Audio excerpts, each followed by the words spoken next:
আপনি আমাকে ওটা দিয়ে গুঁতো দিচ্ছেন কেন? বাসরাতে একটু গুঁতো দিলে কি পাপ হয় নাকি? হুম, হয়। আপনার ওটা খুব মোটা। আমার ব্যথা লাগে। আমার ওটা মোটা কোথায়? দিব্যি তো চিকন আছে। সেটা তো দেখতেই পাচ্ছি। আপনি প্লিজ আমার কাছ থেকে উঠে সরে বসুন। হুম, আমি সরে বসতে পারবো না। আমি আরো কাছে আসবো। তাহলে কিন্তু আমি চিৎকার করব, বলে দিচ্ছি আপনাকে। চিৎকার করবে কেন? আমার ভালোবাসাকে পেতে চাইছো না তুমি? ভালোবাসা এমনিতেও পাওয়া যায়, এমন করে কাছে আসতে হয় না। মানে কি সব কথা বলছো তুমি? আমি তোমার স্বামী।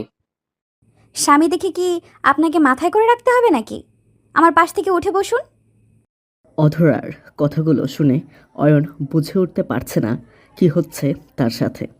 অয়ন তো আজ অধরার সাথে বাসর করতে এসেছে।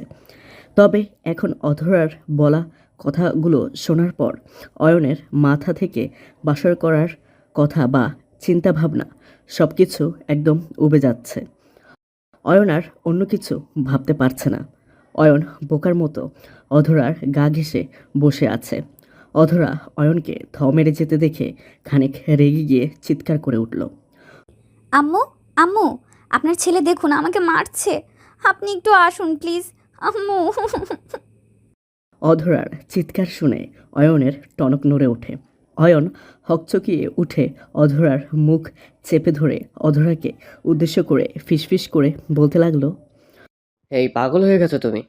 এমন করে চিৎকার করছো কেন? আমি কোথায় তোমাকে মারলাম? আমার মুখ ছেড়ে দিন। উফ, আমার দম বন্ধ হয়ে আসছে। এই নাও ছেড়ে দিয়েছি। তুমি এমন করে চিৎকার করছো কেন? রাত করে আমার মান সম্মান নষ্ট না করতে পারলে বুঝি তোমার হচ্ছে না, তাই না? আমি কোথায় আপনার মান সম্মান নষ্ট করেছি? আপনি নিজেই তো আমার সাথে অসভ্যতামি করতে শুরু করেছেন। এখন আমি একটু আম্মুকে ডেকেছি বলে খারাপ হয়ে গেলাম? উফ, তোমাকে আমি আর কিছু বলতে চাই না। এখন যদি আম্মু চলে আসে কি হবে ভেবে দেখেছো? কি হবে? আম্মু আসলে আমি আম্মুর সাথে চলে যাব। হোয়াট? আজ আমাদের বাসর রাত।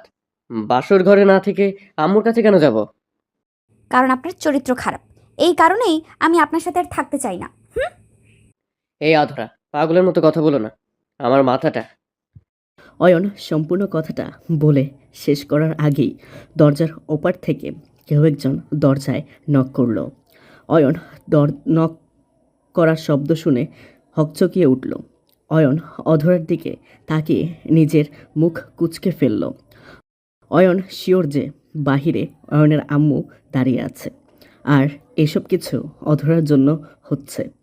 অয়ন অধরাকে কিছু বলতে নিয়েও বলতে পারল না। মাথাটা নিচু করে দ্রুত বিছানা থেকে উঠে চলে যায় অয়ন দরজা খুলে দিতে। অয়ন দরজা খুলে দিতেই অয়নের আম্মু অয়নের দিকে দৃষ্টিপাত করে ভ্রুকুচকে অয়নকে উদ্দেশ্য করে বলে উঠল, কি রে, কি হয়েছে? অথরা এমন করে চিৎকার করছে কেন? তুই ওকে মেরেছিস? আমি কেন অধরাকে মারতে যাব? আমি অধরাকে কিছুই করিনি। তুই অথরাকে কিচ্ছু না করলেও চিৎকার করলো কেন? সেসব আমি জানি না। অয়ন কথাটা বলে শেষ করার আগেই অধরা অয়নের পাশে চলে আসে আর অয়নের আম্মুর কাছে এসে অয়নের আম্মুকে উদ্দেশ্য করে বলে, আম্মু, আপনার ছেলে আমাকে অনেক অত্যাচার করে। আমি আপনার ছেলের সাথে এক রুমে থাকতে পারবো না।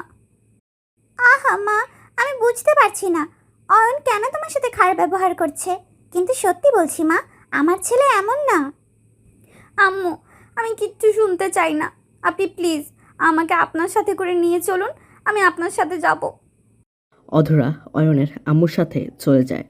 অয়ন অধরা আর নিজের আম্মুর চলে যাওয়ার দিকে এক দৃষ্টিতে তাকিয়ে থাকে। আজ বাসর রাত। এই রাতটাও কি অয়নকে একা কাটাতে হবে? যদি একাই থাকতে হয় সব সময়, তবে বিয়ে করার কী প্রয়োজন ছিল? অয়ন তো এমন সিঙ্গেল জীবনেই থাকতে পারত। অধরা চলে যাওয়ার পর অয়ন মন খারাপ করে বিছানায় গিয়ে শুয়ে পড়ল। অধরার সাথে পারিবারিকভাবেই বিয়ে হয়েছে অয়নের, তাই বলে কি এমন করে একা থাকতে হবে? রিলেশন করে বিয়ে করেও জ্বালা কমে না। গার্লফ্রেন্ড যদি বউ হয়ে যায় তবে আর সম্মান বলতে কোনো শব্দ থাকে না। এই অসম্মানের হাত থেকে বাঁচার জন্য অয়ন বিয়ে করে পারিবারিকভাবে, কিন্তু তাতেও তো খুব একটা লাভ হলো না। অয়নের সাথে সেই প্রতারণাটাই হলো। অয়ন মন খারাপ করে অধরাকে গালি দিতে দিতে কখন যে ঘুমিয়ে পড়েছে সেটা অয়ন বলতে পারবে না। সকালবেলা অয়নের ঘুম ভেঙে যেতেই অয়নের চোখ পড়ে দেয়াল ঘড়ির দিকে। অয়ন দেয়াল ঘড়ির দিকে তাকিয়ে পুরো অবাক হয়ে যায়। ঘড়িতে বাজে বেলা 12টা। অয়ন এতক্ষণ ধরে ঘুমিয়েছে, কিন্তু কারোর কোনো ডাক পেল না সে। অয়ন বিছানা থেকে উঠে দ্রুত ফ্রেশ হয়ে নিল। ফ্রেশ হয়ে পেটে ক্ষুধায় অয়ন চলে আসে কিচেনে। কিচেনে আসতেই অয়ন দেখতে পায় অধরা মানে তার স্ত্রী রান্না করছে, তাও আবার রান্নাঘরে একা। অয়ন অধরাকে একা দেখতে পেয়ে নিজের পেটের ক্ষুধার কথা ভুলে গিয়ে মনের ক্ষুধার্ত হয়ে গেল। অয়ন ভাবছে এই সুযোগ আর মিস করা যাবে না। অয়ন নিজের ভাবনা মতো পা টিপে টিপে এগিয়ে গেল রান্নাঘরের ভেতর। অয়ন রান্নাঘরে প্রবেশ করে অধরাকে পেছন থেকে আলতো করে জড়িয়ে ধরতেই অধরা হকচকিয়ে উঠে পেছন ফিরে তাকিয়ে অয়নকে দেখতে পেল। অয়নকে দেখতে পেয়ে অধরা ভ্রুকুচকে অয়নকে উদ্দেশ্য করে বলল, কি হয়েছে? আমাকে এমন করে জড়িয়ে ধরলেন কেন? কেন ধরেছি সেটা কি তুমি জানো না? হুম, জানি না তো। কেন ধরেছেন বলুন? উফ, অধরা, তুমি কি বুঝতে পারো না আমার মনের ভিতর কি চলছে? আমি পারছি না তো আর অপেক্ষা করতে। একটু বোঝার চেষ্টা করো জান। আমি কি বুঝবো? তাছাড়া আমি তো আপনার মনের ভাবনার মাঝে কোনো ভালো কিছু দেখতে পাচ্ছি না। বুঝবোটা কি? আমার মনের মাঝে ভালো কিছু দেখতে পাচ্ছ না মানে? আমার মনের মাঝে খারাপ কি আছে? অনেক কিছু খারাপ আছে। আপনি প্রথম দিনেই আমার সাথে বাজে কাজ করেছেন। আপনি ভালো ছেলে না। উফ, স্বামী স্ত্রীর মাঝে বাজে কিছু হয় না। যেটা হয় সেটাকে ভালোবাসা বলে। আমাকে কি পাগল মনে হয় আপনার? আমার সাথে ফাজলামি করেন আপনি? আমি খুব ভালো করে জানি আপনি এইসব খারাপ কাজ। অধরা, তুমি কিন্তু এখন আমার মাথা গরম করছো। আমি রেগে গেলে কিন্তু মহাপ্রলয় ঘটে যাবে। আপনি রেগে গেলে কি ঘটবে না ঘটবে তা তো আমি জানি না, কিন্তু আমি রেগে গেলে যে এখানে আম্মু চলে আসবে সেটা আমি হলফ করে বলতে পারি। ও আচ্ছা, ঠিক আছে, আমি বুঝতে পেরেছি আসলে কি হতে যাচ্ছে। আসছি আমি, আর কখনো তোমার কাছে আমি আসবো না। অয়ন রেগে আগুন হয়ে গিয়ে কিচেন থেকে হনহন করে বেরিয়ে যায়। অয়ন কিচেন থেকে বেরিয়ে যেতেই অধরা মিটমিট করে হেসে ফেলল। অয়ন কিচেন থেকে নিজের রুমে এসে মন খারাপ করে বসে থাকলো খানিক সময়। অধরা যে ইচ্ছে করে অয়নের সাথে এমনটা করেছে সেটা অয়ন বেশ ভালোই বুঝতে পেরেছে। অয়ন অধরার থেকে স্বামীর অধিকার চাইতেই অধরা অবুঝ হয়ে যায়। অধরা কেন অয়নকে কষ্ট দিচ্ছে সেটাই অয়ন বুঝতে পারছে না। বিকেলের দিকে অধরা অয়নের রুমে আসলো। অধরা অয়নের রুমে এসে অয়নকে বসে থাকতে দেখে অয়নকে উদ্দেশ্য করে মৃদু কণ্ঠে বলতে লাগলো, কি হয়েছে? এমন অবেলায় ঘরের কোণে বসে আছেন কেন? আমি কোথায় বসে থাকি বা না থাকি সেটা তোমাকে ভাবতে হবে না। তুমি তোমার মতো থাকো। আমি তো আমার মতোই থাকতে চাইছি। আপনিই তো দিচ্ছেন না থাকতে। আমি কি করব? কেন, আমি আবার তোমার কোন পাকা ধানে মই দিয়েছি? এই যে আমার সাথে রাগ করে কথা বলছেন, এটা তো আমার ভালো লাগছে না। আপনি আমার সাথে ভালো করে কথা বলুন, তাহলেই তো হয়। আচ্ছা, এই ব্যাপার। হুম। অয়ন আবারও নিশ্চুপ হয়ে গেল। অধরা অয়নের চোখের দিকে দৃষ্টিপাত করল। অধরা অয়নের চোখের দিকে তাকাতেই দেখতে পেল অয়নের মন খারাপ হয়ে আছে, আর সেটা অয়নের চোখের মাঝে স্পষ্ট। অয়ন চোখের অধরার জন্য তীব্র অভিমান দেখা যাচ্ছে। অধরা আপন মনে ভাবছে সে যেটা করছে সেটা কি ভুল, সে কি প্রয়োজনের থেকে অতিরিক্ত করে ফেলছে। অধরা বুঝতে পারছে না আসল ব্যাপার কি। অধরা ধীরে ধীরে অয়নের কাছে গিয়ে অধরা অয়নের কাছে এগিয়ে বসল। অয়নের কাঁধের উপর নিজের হাত রেখে দিতেই অয়ন অধরার হাত নিজের কাঁধের উপর থেকে সরিয়ে দিল। অয়নের এমন ব্যবহার দেখে অধরার আর বুঝতে বাকি থাকলো না যে অয়ন খুব করে রেগে আছে। অধরা এবার আর অয়নের কাঁধে নয়, বরং অয়নের গলা জড়িয়ে ধরল। অয়নের গলা জড়িয়ে ধরে অধরা অয়নকে উদ্দেশ্য করে বায়না করে বলতে লাগলো, এই যান, আমার উপর রেগে গেলেন কেন?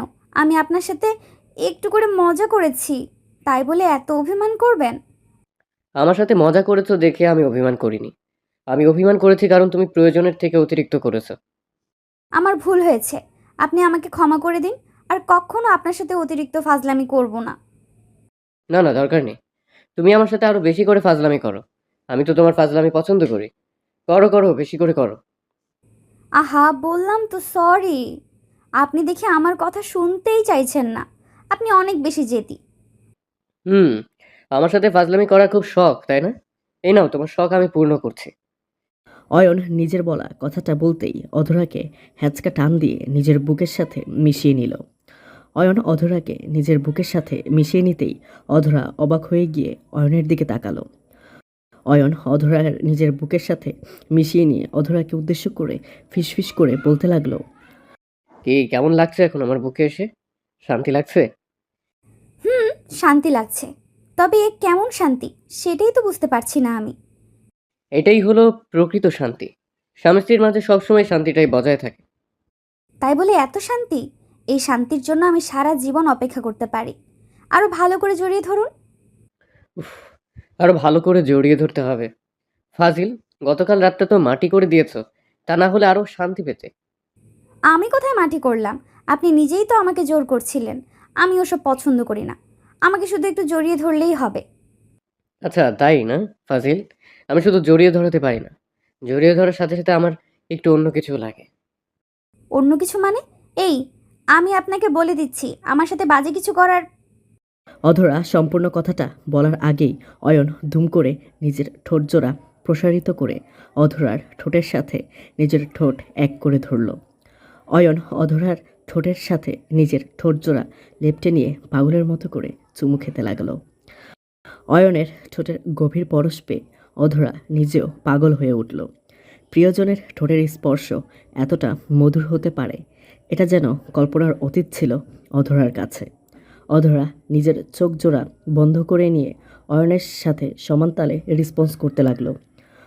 অয়ন নিজের বেশ শান্তি অনুভব করছে অধরার ঠোঁটের ছোঁয়ায়। ভালোবাসা সত্যি সুন্দর হয়, সেটা যদি পবিত্র সম্পর্কের মাঝে হয়। অয়ন অধরাকে অনেক সময় নিয়ে আদর করলো। পাশরাতের আদরটা অয়ন এখন উসুল করে নিল। প্রায় ঘন্টাখানেক পর অধরা অয়নকে উদ্দেশ্য করে নেকা কান্না করে বলতে লাগলো। আপনি আমার সাথে এই কাজটা করতে পারলেন? আপনার একটুও বাদলো না? বাদবে কেন? আমি কি কোনো ভুল কাজ করেছি নাকি? যেটা হবার ছিল সেটাই করেছি। তাই বলে এমন একটা কাজ করবেন আপনি?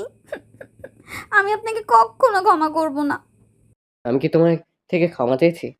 আমাকে ক্ষমা করো না তুমি। আমি এমন করেই ফাজলামি করতে থাকবো সবসময়। সরুন, ফাজিল লোক একটা। আমাকে এখন আবার ফ্রেশ হতে হবে। হুম, হতে তো হবেই, কারণ আমাকে অপূর্ণ রাখার ফল হলো এটাই। হুম, কচু। আমি আর কখনো আপনার কাছে আসবো না। আপনি একটা পচা ছেলে। বাজে কথা বন্ধ করে বলো আমায় কেমন লেগেছে, ভালো লেগেছে কিনা। ভালো লাগেনি। খুব ভালো লেগেছে। কিন্তু এখন ব্যথা করছে খুব। উফ, যন্ত্রণা হচ্ছে ভীষণ। সেটা সেরে যাবে, জান, একটু অপেক্ষা করো। অয়ন আলতো করে অধরাকে আবারও নিজের বুকে জড়িয়ে নিয়ে অধরার কপালে ভালোবাসার পরশ এঁকে দিল। অয়ন অধরার কপালে ভালোবাসার পরশ এঁকে দিয়ে অধরাকে উজ্জড়িয়ে ধরল। ভালোবাসা সত্যি সুন্দর হয়। অয়ন আর অধরার মাঝে এমন করে যেন সবসময় ভালোবাসা থাকে। দোয়া করবেন সবাই। হ্যালো বন্ধুরা, আমি প্রিয়াঙ্কা। আশা করি সবাই অনেক ভালো আছেন। তো সবাইকে কিছু কথা বলতে আসলাম। আপনাদের ভালোবাসা পেলে এমন সব ভিডিও আরও উপহার পাবেন যেভাবে প্রতিদিন আমি দিয়ে আসছি। ভিডিওগুলো বানাতে অনেক কষ্ট হয়, আমি জানি। এই ভিডিওটি অনেক মানুষই দেখবেন। তাই শুরু করার আগে কিছু কথা বলতে চাই। আপনারা যদি ফেসবুক থেকে দেখে থাকেন তাহলে অবশ্যই একটা লাইক এবং ফলো করে দিবেন। আর যদি ইউটিউব থেকে দেখে থাকেন তাহলে অবশ্যই সাবস্ক্রাইব করে দিবেন। ভিডিওটি দেখার আগে সবার কাছে ছোট্ট একটা রিকোয়েস্ট করতে চাই। প্লিজ প্লিজ প্লিজ, যারা ভিডিওটি দেখবেন সবাই একটা করে অবশ্যই সাবস্ক্রাইব করে যাবেন যদি ইউটিউব থেকে দেখে থাকেন। আর ফেসবুক থেকে দেখে থাকলে অবশ্যই ফলো করে দিবেন। আর যারা আমাকে ভালোবাসে তারা সবাই একটা করে লাইক দিয়ে দেখিয়ে দিবেন। Love you all.